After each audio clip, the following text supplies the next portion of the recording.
বিশ্বাসের ফাঁদ। এক বনে ছিল ছোট হাতি গুবলু। সে একটু ধীর আর শান্ত স্বভাবের ছিল। তাই শিয়াল আর বানর প্রায় তাকে বলতো, তুই কিছুই পারিস না, দৌড়ে নামিস না, লজ্জা পাবি। এই কথা বারবার শুনে গুবলুর মন ভেঙে গেল। সে নিজেও ভাবতে শুরু করলো, হয়তো সত্যিই আমি পারি না।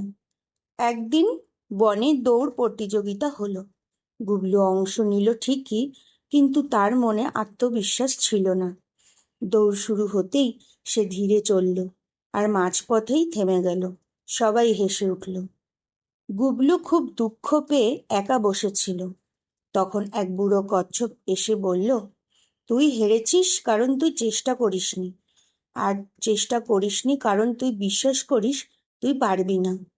কচ্ছপের কথা শুনে গুবলু ভাবল, আমি আবার চেষ্টা করব। পরের দিন থেকে সে নিয়ম করে অনুশীলন করতে লাগলো। কয়েকদিন পরে আবার দৌড়ের আয়োজন হলো। এইবার গুবলু আত্মবিশ্বাস নিয়ে দৌড়ালো। সে প্রথম হলো না, কিন্তু আগের চেয়ে অনেক ভালো করলো। সবাই অবাক হয়ে গেল।